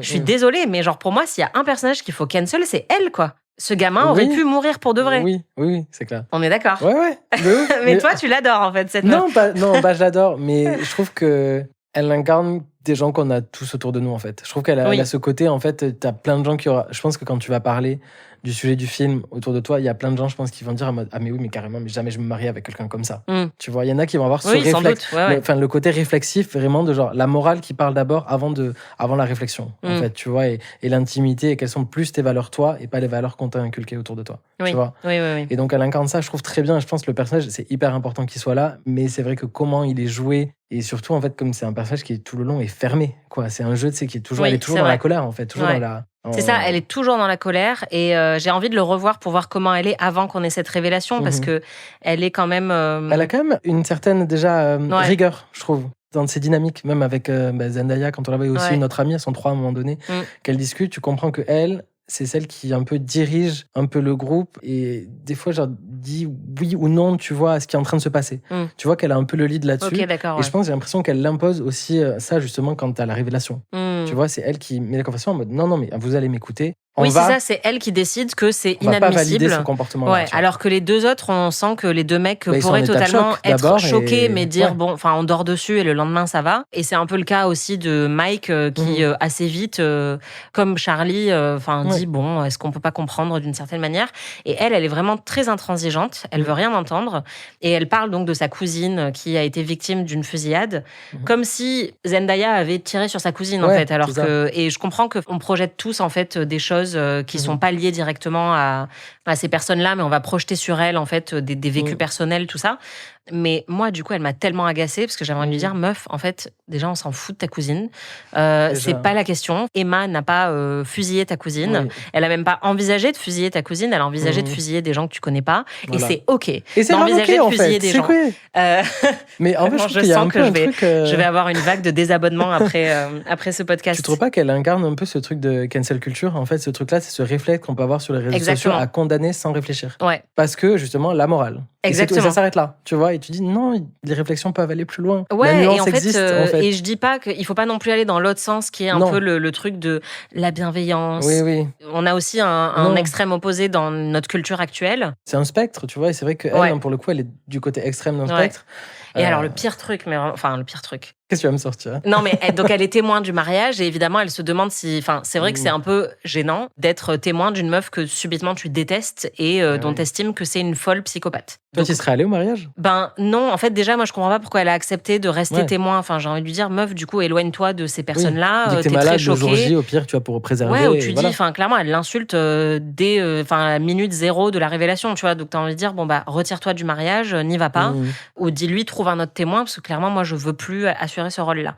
Même si c'est en balance, enfin, pendant une partie du film, justement, elle lui répond plus, donc on sait pas si elle va garder ce rôle-là ou pas. Et elle déjeune avec sa cousine, qui est en fauteuil roulant à cause de la fusillade, parce qu'elle dit, bah oui, je veux m'assurer que elle est d'accord avec le fait que je sois témoin du mariage. Et j'étais là, mais ta cousine n'en a rien à battre non plus, en fait, du personnage de Emma, qui Elle a la projeté... connaît pas, en fait. Ouais, c'est ça. Et donc, toi, tu vas la retraumatiser en lui disant, bah écoute, je voulais te reparler fusillade, parce qu'il se trouve que je connais quelqu'un qui... Ouais. Enfin, juste, en fait, est-ce que tu peux te décentrer 5 secondes de ce mariage et sortir ta cousine de l'histoire? Et juste, si tu es très offensé politiquement et moralement par cette révélation, t'as le droit de plus être ami avec ces gens aussi. Et juste de pas faire chier tout le monde, quoi. Mais elle incarne un truc hyper contemporain, en vérité. Ouais, ce c'est vrai. personnage-là, tu C'est vois. vrai. Mais de la pire des manières. Mais pour moi, elle incarne vraiment l'hypocrisie Ouais. des États-Unis et des Américains, en fait, parce que c'est pas forcément la nation elle-même, mais des Américains sur le port d'armes. Et moi, j'avoue que c'est un peu personnel parce que quand j'ai fait mes études au Texas, à la fac, il y a eu une fusillade dans ma fac. Et c'était très, très traumatisant. C'était, juste à côté de là où j'étais. Le mec a fini par... il avait 2 AK-47 quand même. Il a fini par se suicider au dernier étage de la bibliothèque du campus. Et pendant toute la journée, du coup, moi, je suis restée chez moi, quoi. Je regardais la télé, j'avais peur de sortir parce que j'étais toute française que je suis. Je me disais, mais quelle horreur. Enfin, en fait, j'aurais pu, si j'étais allée en cours 5 minutes plus tôt, il était vraiment dans la rue où j'étais passée. Et donc, il a tiré sur tout le monde dans la rue. Ça aurait pu être moi, quoi. Et donc, j'étais un peu en état de sidération de me dire, mais c'est quoi ce pays dans lequel j'ai choisi d'étudier? Même si je savais. L'expérience américaine, mais de la pire des manières. Exactement, en fait. c'était vraiment genre, c'était la welcome party, en fait. Et c'est vrai qu'en allant au Texas, je savais, et puis tout le monde me faisait des blagues, ah ouais, Walker Texas Ranger, mais tout le monde a des flingues là-bas, donc évidemment, je suis pas non plus totalement naïve. J'y suis allée en sachant que le port d'armes était très répandu, surtout dans les États du Sud et surtout au Texas. Mais ça a été extrêmement choquant. Il y avait des éditions spéciales de la télé locale toute la journée, tout ça, donc j'ai regardé. Et le lendemain, plus rien. La télé n'en parlait plus. Enfin, le mec, de toute façon, il était mort. Donc, tu vois, c'est bon, en fait, la menace est réglée. Quoi. Et puis, du coup, le port d'armes, on va pas s'interroger dessus, parce que le problème, c'est pas le port d'armes, ni le fait qu'il ait pu acheter 2 AK-47 et se pointer sur le campus. C'est juste lui, le problème. C'est que lui était un fou, tu vois. Et donc, moi, j'avais trouvé ça vraiment choquant et je m'étais pris la tête avec mes amis américains, qui étaient tous très libéraux, démocrates, tout ce que tu veux, mais qui étaient texans. Et qui étaient là, bah non, enfin, en fait, je suis désolée, c'est dans la Constitution, on a le droit d'avoir des armes. Moi, mes parents, ils ont des armes. Jamais on nous enlèvera ce droit. Et moi, j'avais été vraiment choquée vraiment pendant, j'avais l'impression d'être dans la Twilight Zone, quoi. Et donc, en voyant ce film, je t'avoue que ça a réveillé ça, ou pour moi, c'est exactement ça, ce personnage de Rachel. C'est genre, mais meuf, le problème, c'est pas qu'il y a une personne qui a projeté de faire ce qui est extrêmement répandu dans ton pays et que tout le monde fait, en fait, parce que c'est possible, légalement, d'acheter des armes, de s'en procurer, d'en posséder, de se pointer sur un campus avec, et que tout le monde se prend en photo avec des guns à Walmart, et enfin, tu vois, il y a des stands de tir partout, et c'est très lolilol. Et à côté de ça, tu viens nous faire tes leçons de morale, et tu ramènes tout ce problème. Enfin, tu l'essentialises autour du personnage de Emma, comme si c'était elle vraiment la fautive, alors que la faute incombe aussi système, au pays, en fait, et au système américain qui produit ça. Et voilà. Donc moi, c'était mon petit coup de gueule, mais vraiment, c'est exact. Je l'ai vécu en vrai, quoi, de voir à quel point toute la conversation s'est centrée sur ce mec-là, qui s'est suicidé à la fin, donc qui était clairement qu'il y avait un mal-être extrême. Et il y a personne d'autre qui est mort au final, parce qu'il tirait, il visait pas. Donc il a tiré partout. Il y avait plein de gens dans la rue, mais il n'a atteint personne mortellement. Donc la seule victime au final, ça a été lui. Et en fait, vraiment, c'était le tireur fou, tu vois, de la fac. Et des AK-47. Et j'étais là, mais à quel moment vous envisagez que toucher un AK-47 quand on a 20 piges et qu'on a des problèmes de santé mentale, c'est normal, tu vois. Enfin, en fait, c'est ça le problème. C'est pas lui, quoi. Donc bref, voilà, c'était mon coup de gueule. Très bien. On pourra en parler à Donald Trump, si tu veux, qui je pense va Exactement. t'écouter avec plaisir. C'est ça, je préfère pas qu'il m'écoute, honnêtement. Donc, heureusement qu'il ne parle pas français. Je voulais quand même mentionner aussi le mug, parce que ça Ouais. aussi, c'est très très malin. C'est-à-dire qu'ils ont un mug tous les deux à la maison, et c'est un mug de Charlie, du mec, qui dit « Donnez-moi du café ou je tire ». Et il y a un flingue dessus. Et donc c'est un mug humoristique. Évidemment, après la révélation, il est très choqué de voir qu'il possède ce mug, et il le jette à la poubelle parce qu'il a honte de posséder ce mug-là. Et là encore, c'est elle qui vient souligner toute cette hypocrisie de dire « Mais attends, en fait, c'est partout autour d'eux, donc pourquoi là tu ferais l'offusqué Ouais, c'est ça. alors qu'il y a des flingues vraiment partout dans notre imaginaire, quoi. Donc j'ai trouvé que vraiment le film était assez malin sur sa satire là-dessus et beaucoup moins grossier en fait que ce que je craignais avant d'y aller, Par quoi. rapport au précédent film. Quoi, Ouais, que t'as- ouais, c'est ça. C'est vrai.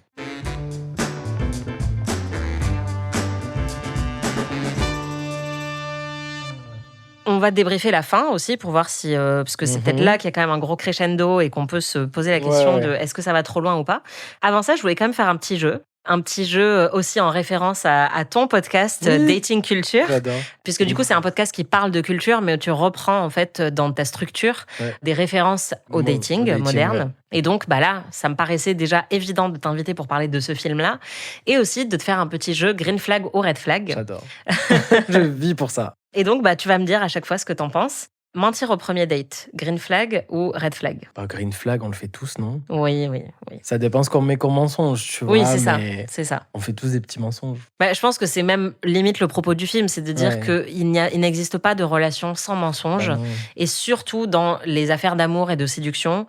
Déjà, on se ment à soi-même beaucoup Mhm. en affaires d'amour. Et Mais ça, je pense, on- c'est être en bonne santé Et ouais. mentale. Je pense de se mentir à soi-même. en Oui, vérité. c'est vrai. Ça, Non, bah, ça je- nous je le protège. crois. Ouais. Delusion, tu vois, genre Et- la déloulou qu'on dit sur les réseaux. je La pense que c'est Diloulou très ça. exactement, devrait être remboursée par la Oui, Sécu, en fait. oui.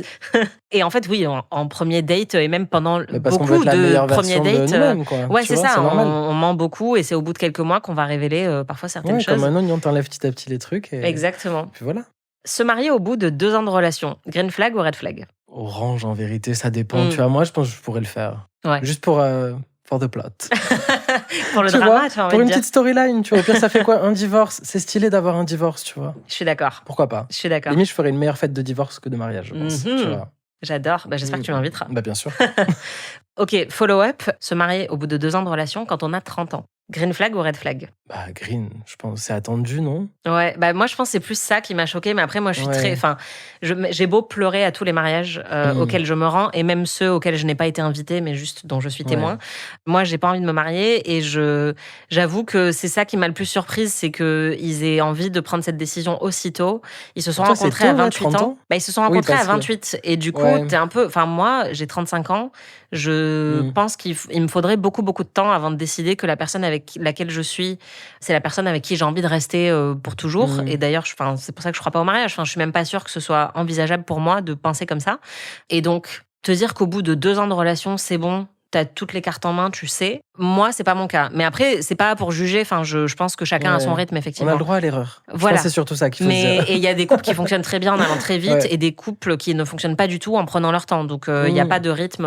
C'est ça. La norme, justement, je pense que c'est quelque chose qu'on Ouais. devrait éviter. Et Et je pense que beaucoup, quand même, à l'approche de 30 ans, mettent cette idée-là quand même en Mm. tête, tu vois, en se disant, ah, est-ce que le mariage, il faudrait pas le considérer? Mais pour plein de trucs, mais ça dépend sans aussi. doute. Mais moi, je trouve Ça ça dépend jeune. un peu, je pense, la culture dans laquelle tu as été. Il y a aussi l'aspect religieux, tu vois, qui peut rentrer en compte. Enfin, il y a plein de facteurs qui font que dans le film, par exemple, l'aspect religieux n'est pas du tout Non, c'est relevé. vrai. On ne sait pas si l'un est catholique, tu vois, ou quoi Bah, que ce encore une soit. fois, ça se voit que ça n'a pas été écrit C'est- par un Américain. Ouais. Pour une fois, ça parle pas de Jésus et de Dieu en permanence. Ouais, c'est clair, cool. c'est clair. Mm. Ça, c'était vraiment appréciable pour le Ouais. coup. Ok. Je vois que je suis tellement cancelable sur ce. Anti-mariage, pro-fusillade. Ouais, voilà, c'est ça. Yes. Merci, ce sera ça le titre. C'est ça. Se marier à quelqu'un qui cite allègrement Freud et Louis Malle. Green flag ou red flag? Red flag. Il n'y a pas plus rouge. Merci, Écarlate. merci. Écarlate. Franchement, quand elle lui dit, bah, ça me rappelle un peu ce film de Louis Malle, j'étais là, mais Non. meuf, fuis en fait. Ouais. Enfin, ne l'épouse pas. Non. Boire du vin orange. Green flag ou red flag? Oh, j'ai goûté, j'aime bien. Mm. Ouais, green flag. Ouais, il est bien green là. Je suis d'accord. Avoir la femme du meilleur ami de ton mari comme témoin. Ah non. Moi, je trouve ça d'accord. triste. Ouais. C'est Un peu red flag. sad flag. Ouais. C'est Trouve des amis en fait. Ouais, Enfin, ouais, je c'est t'en ça. supplie. c'est Ouais. très bizarre. Et c'est comme, en vrai, moi, je comprends pas aussi ces couples, c'est qui traînent qu'en couple. Vous Oui, n'avez pas je suis des d'accord. amitiés que vous voulez nourrir, genre seul à seul, ou juste une personne que tu vois solo, même si t'es avec ton mec ou ta meuf? Tu vois, je trouve ça hyper triste en fait. Bah, en plus, le plot twist, pour moi, le plus gros du film, c'est pendant le mariage, parce que du coup, spoiler, ils finissent quand même par se marier. Il y a ces deux parents à elle qui sont là, qui ont l'air d'être ensemble, heureux, et d'avoir une super relation avec elle. Et donc là, déjà, tu te dis, waouh, donc bon, t'as quand même eu une adolescence, certes compliquée, mais t'as gardé une très belle relation avec tes parents, qui C'est sont clair. tous les deux en vie. Enfin, c'est chouette, c'est pas le cas de tout le monde, tu vois. Et en plus de ça, du coup, je me suis dit, pourquoi c'est pas un de ses parents son témoin, Ouais, plutôt c'est vrai. que la meuf qui la déteste et qui lui chie et qui lui chie dessus. T'as été depuis- censuré, tu t'es censuré.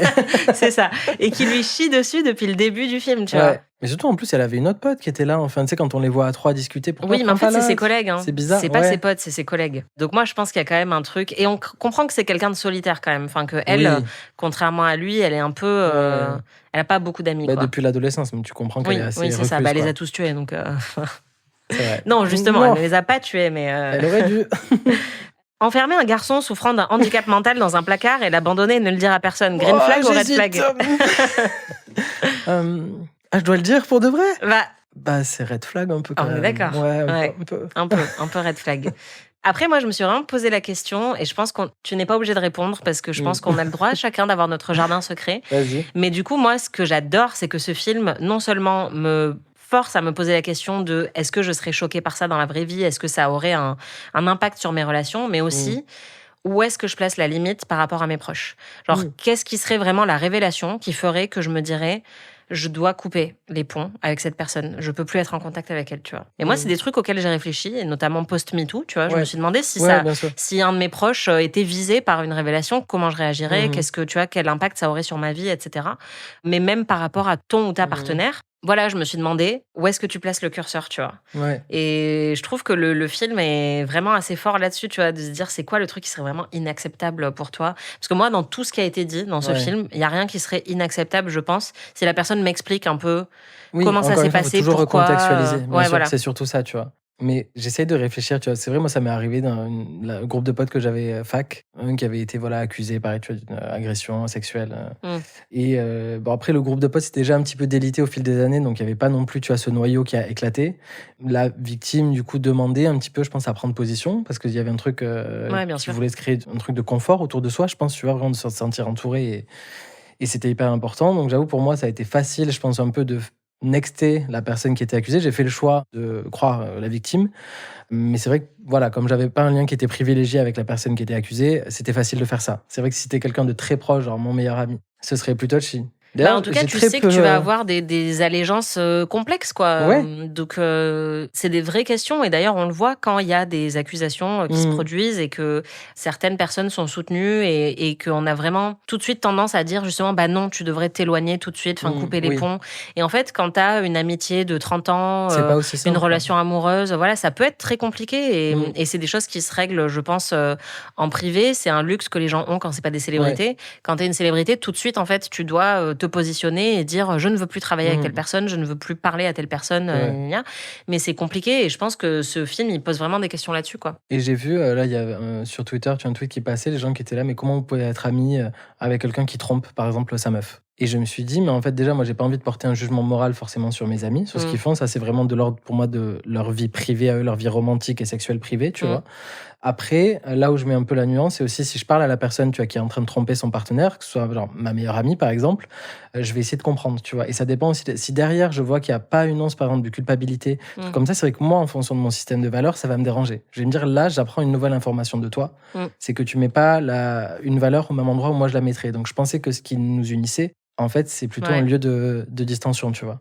Et c'est plus là. Alors qu'en fait, le fait de tromper en lui-même me dérangera pas forcément, mais ça dépend de l'approche en fait qu'il y a derrière et tu vois, les raisons. Donc encore une fois, faut contextualiser les choses. Bah, c'est pas l'acte en soi qui est mauvais, c'est toute la réflexion, je pense, qu'il y a derrière et comment la personne, en fait, juste ce que ça dit de son système de valeurs. Je pense que moi, ce qui serait le plus difficile à envisager ou ce qui ferait que je mettrais fin ou repousserait le mariage potentiel que je n'aurais jamais, ce serait si ma partenaire avait vraiment trahi ma confiance, quoi. Ouais, c'est ça. Et que j'apprenais, et donc que ce soit tromperie ou autre chose, mais que je me dise, ah ok, depuis qu'on est ensemble, en fait, il y a vraiment un truc que t'as fait qui rompt le lien de confiance entre nous, versus t'as fait des trucs avant que je te connaisse, bon bah t'as eu ta vie, quoi. Donc je le place pas au même niveau.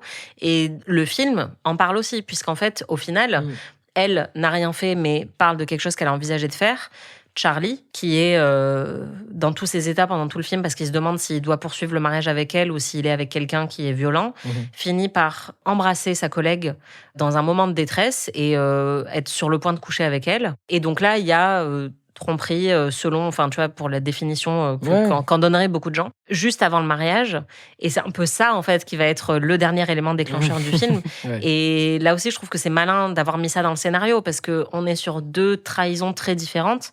Mais en fait, c'est peut-être lui qui commet l'acte le plus répréhensible, et auquel plein de gens peuvent s'identifier, parce que pour le coup, peu de gens dans le public vont peut-être se dire, bah moi aussi, j'ai planifié une fusillade. Mais par contre... non. Non, mais oui, clair. Mais par contre, voilà, ce genre de comportement, c'est et clair. justement que lui ait un jugement moral par rapport à sa fiancée et qu'il aille la tromper juste après, Oui. c'est assez ironique, quoi. Mais c'est ça. Et j'aime beaucoup la manière dont le film s'en empare, puisqu'au final, c'est ça qui va vraiment gâcher le mariage. Ouais. Ça et la parano dans laquelle ils sont plongés tous les deux, parce qu'ils pensent que tout le monde est au courant de cette révélation, parce que lui qui en a gâche le parlé. mariage, mais qui les réunit, je trouve, au final. Qui les réunit Qui était aussi. nécessaire, en fait, qui répare aussi, Oui, pour moi, c'est leur ça. union. Et pour nous, en fait, je pense que c'est très important, parce que moi, j'avoue que j'ai adoré le voir se faire tabasser. Enfin, on le voit pas en plus se faire tabasser, mais voilà, pour de voir les conséquences rentrer, du voilà. passage à tabac. Ouais. Ouais, vraiment, je n'ai pas de pulsion violente, je vous assure, mais en fait, c'est un peu la catharsis dont on parlait au début de l'épisode, où là, c'est le personnage de Robert Pattinson, qui est assez antipathique aussi dans le film, parce que bon, il se pose des questions, mais du coup, il est aussi très distant par rapport à elle. Il la soupçonne peut-être même de manière démesurée par rapport à ses comportements à elle. Il communique très mal. Voilà, globalement, il en fait, communique c'est- très très mal, il est très fuyant, il est lâche. Et d'ailleurs, la DJ aussi lui dit, t'es un gros lâche. Enfin, c'est un personnage qui est antipathique. Et il a un peu sa petite justice karmique à la fin, en étant tabassé par le mec de sa collègue, qui est une armoire à glace, et qui lui dit, mais t'as harcelé sexuellement ma meuf, en fait. Et donc, au final, oui, effectivement, ça remet un peu tous les compteurs à zéro. Exactement, ouais. Et c'est très très malin.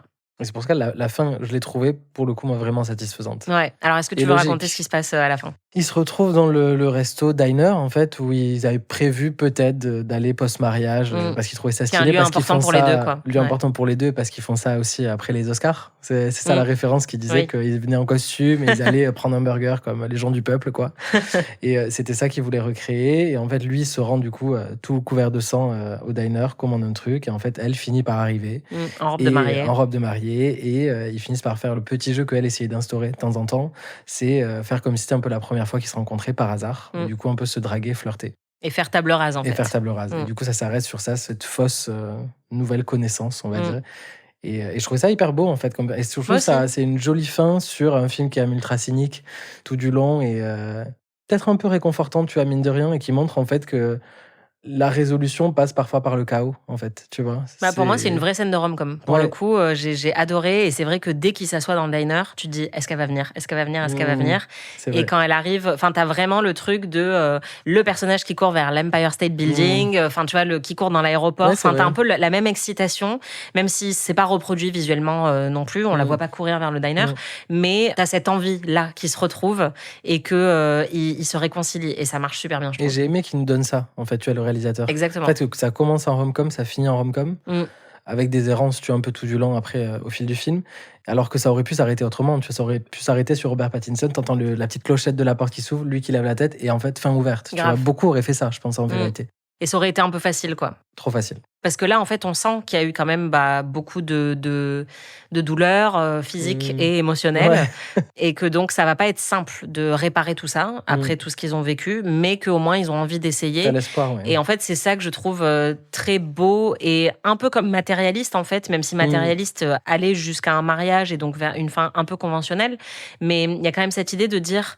Le complexe industriel du mariage et vraiment la convention du mariage, elle va vous détruire en fait, parce que c'est un peu ça qui est l'antagoniste du film. Mais par contre, si vous acceptez vraiment de vous mettre à nu tous les deux et de partir sur quelque chose de plus dépouillé et de plus sincère, peut-être que vous aurez une chance et qu'en fait c'est plutôt ça l'amour, quoi. Ouais.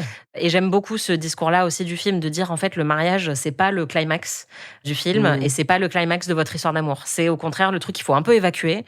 Genre ok, ça c'est fait, mais en fait maintenant est-ce qu'on peut être vrai, quoi? Est-ce qu'on peut être couvert de sang avec dans notre diner avec notre coca et juste réfléchir à ce qu'on va faire derrière et avoir des conversations un peu difficiles, quoi. Et j'aime beaucoup ça. Ouais, je suis d'accord. Ah oui, je voulais quand même te demander, est-ce que c'est Ouais. plus chelou de faire semblant d'avoir lu un livre pour obtenir un date ou de lire le dit livre en entier avant le premier date pour avoir un truc dont tu De puisses lire parler? le livre en entier, non. Moi, je trouve ça Tu plus trouves ça plus chelou? Ouais. Ouais. À la fois, ça dit beaucoup en termes d'investissement, tu vois, pour Mm. réussir ton date, mais t'as beaucoup de temps à perdre. T'as tu jamais vois. lu un livre pour J'ai plaire à jamais lu de quelqu'un? livre. Déjà. Soyons réels. Soyons Mais en fait, honnêtes, c'est en ça fait. ton truc inavouable. Oui, c'est ça que je sais. Je Le sais truc pas qui pourrait lire. mettre fin à ton mariage. Ouais, C'est des ça. fiches, mais je ne sais pas les lire. C'est des dessins. Non, non, ce parce serait que plus moi, ça, bon, je pense pas que j'ai déjà fait ça, mais je trouve que c'est plus creepy dans leur rencontre où en fait, elle Oui. part aux toilettes ou elle part récupérer sa commande, il va voir le livre, il regarde le titre, il Google et ensuite il fait une lecture du résumé et il va ensuite lui parler pour lui parler du livre.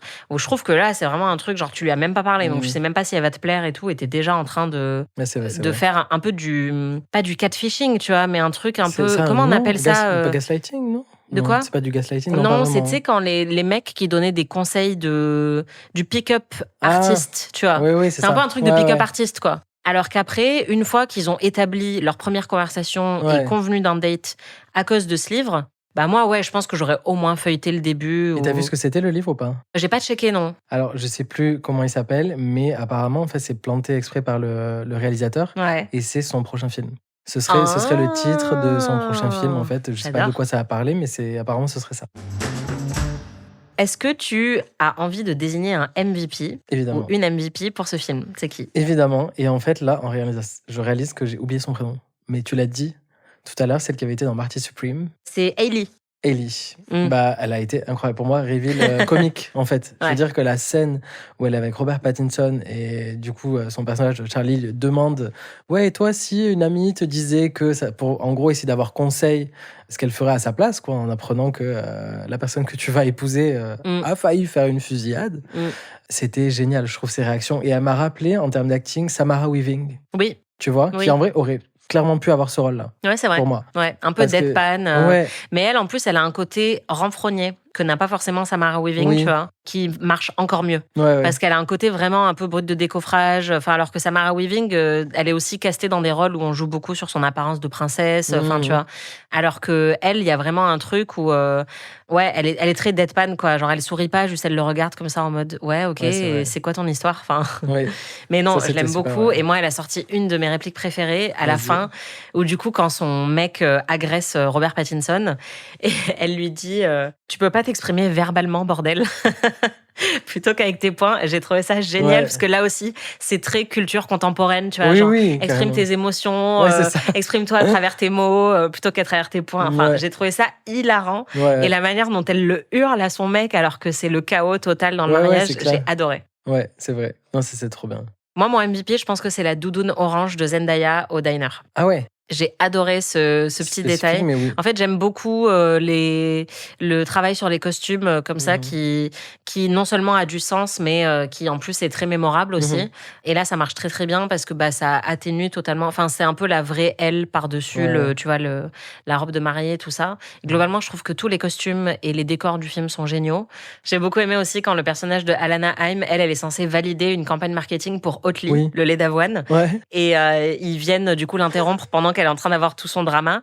Et elle dit non, mais dites-leur que c'est bon. Enfin, en fait, j'ai adoré le fait que on se rend compte que son job n'a aucune C'est un importance. truc Enfin, bullshit, ouais. alors qu'elle est sans doute très bien payée pour, mais Oui, que oui. comme tu dis, c'est un bullshit job.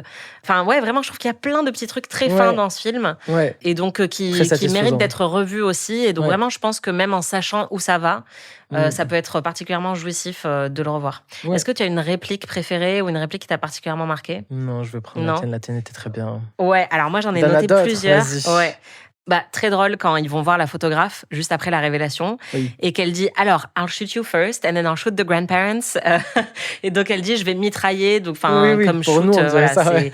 ils ont fait un bon effort sur la traduction, mais comme shoot ça veut aussi dire fusillade, c'est très très marrant Ouais, et donc ouais. eux ils sont hyper mal à l'aise et donc elle dit ok donc le shooting des grands-parents TBD, on reporte. Enfin c'est vraiment j'ai trouvé que Ouais, c'était c'est vrai. merveilleux. Techniquement, c'était pas une fusillade de masse parce qu'il faut qu'il y ait au moins 4 personnes tuées. Quand Oui. elle parle de la Ça, fusillade c'est vrai. qui a eu lieu le même jour. Pour moi, une des meilleures, c'est un mariage, donc c'est performatif par nature. Quand elle dit, le personnage de Zendaya dit non, mais notre chorégraphie est trop performative, et la chorégraphe l'envoie chier et lui dit c'est un mariage, c'est performatif par nature. Je trouve ça excellent parce que, encore une fois, ça résume tout de suite le propos du film sur le totalement. mariage tel qu'on le conçoit aujourd'hui. Et où c'est genre, en fait, redescendez un petit peu. Enfin, vous avez payé une chorégraphe et vous allez faire tous ces trucs. Tu sais dans quoi tu t'engages, quoi. En fait, ton amour, il est censé avoir de la valeur de manière intrinsèque, sans avoir besoin d'un mariage pour le prouver à qui que ce soit ou de dépenser de l'argent. Pourquoi ?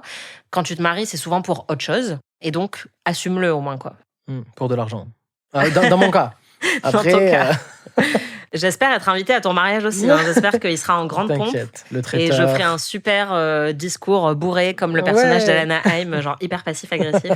J'adore. Moi, ce qui m'a le plus fait rire, je pense aussi, c'est quand il est en train de retravailler son brouillon de discours de mariage a posteriori, puisqu'il est totalement perdu, il ne sait pas s'il va encore se marier avec elle. Et donc, dans ces brouillons, il y a l'amour, c'est accepter, ce qui est tellement pas romantique, mais j'adore, tu vois. C'est genre, l'amour, c'est un peu se résoudre. Et l'autre, c'est Emma, il y a des gens pires que toi. Dans son discours de mariage, j'adore. Pour moi, en vrai, ça, c'est romantique, tu vois. C'est genre, au final, pourquoi je t'aime ? Parce qu'il y a des gens bien pires que toi. Et que, tu vois, t'es une solution bien meilleure que plein d'autres gens. Tu vois. Moi, je trouve ça plus réaliste que, tu vois, je suis pas trop love at first sight, coup de foudre, tout ça. Pense, Non, pas trop. Enfin, je peux vraiment l'être. Ah ouais. Vraiment. Mais pas sur le côté, pas sur ça. Non. Ok. Et sinon... Mais attends, pourtant, t'as vu Ryan Gosling ? Oui, bah après, si Ryan Gosling me dit qu'il a eu un coup de foudre, pour moi, j'y crois, tu vois. Ah oui, évidemment. Ça me paraît tout à fait plausible, en fait. Enfin, m'as-tu vu ? Mais non, sinon, non, j'y crois pas trop. Mais de toute façon, je crois que je l'ai déjà raconté, c'était pendant le live de fin d'amis, mais en fait, je pleure toujours au mariage parce que je suis incapable d'avoir la suspension de crédulité nécessaire pour me marier. Et je trouve ça hyper beau que d'autres gens l'aient. Que, en fait, les gens qui se marient, c'est que vraiment pendant ces 24 heures-là, au moins, ou pendant ces 10 minutes du discours... Vous vous mentez hyper bien à vous-même. Ouais, enfin, en tout cas, t'es capable de croire, t'as plus d'espoir en l'humanité et en la personne avec qui t'es que moi, je serais sans doute capable d'en avoir un jour, parce que je suis très méfiante de nature. Et donc, vraiment, le fait d'être capable de dire... Là, je crois vraiment au fait que t'es la personne avec qui je vais passer toute ma vie et t'es la personne la plus importante à mes yeux et tout. Je trouve ça magnifique parce que je suis pas sûre d'en être capable, tu vois. Mais j'aimerais, et je trouve ça très beau que d'autres personnes aient cette foi en l'autre dont je ne dispose pas. Toi, tu dis foi, moi, je dis delusion. C'est bien. Exactement. Et j'adore le fait que, vraiment, Aurélie va se marier dans quelques mois et qu'elle est en train d'écouter toute cette conversation où on trash l'institution du mariage. Mais je te promets que je pleurerai à ton mariage, Aurélie. Il n'y a aucun doute là-dessus. Ah oui, et un autre truc qui m'a fait rire dans les bonnes répliques, c'est quand on la voit faire ses vidéos où elle répète ses vidéos de post-suicide, qu'elle veut enregistrer. Et donc déjà, elle a des bugs de son ordi à chaque fois, donc elle n'arrive pas à enregistrer sa vidéo où elle dit j'ai buté tout le monde, tout ça. Et à un moment, il y a une cut, c'est très drôle. Et à un moment, il y a un moment très rapide où on la voit dire shout out to Sally, you're gonna fucking die first. Oui. J'ai adoré, quoi. Enfin, en fait, j'étais là, mais cette meuf a vachement d'humour, quoi. Mais oui, c'est ça. Je suis contente qu'elle soit restée en vie parce que vraiment, un petit bijou. Vraiment. Merci, Emma.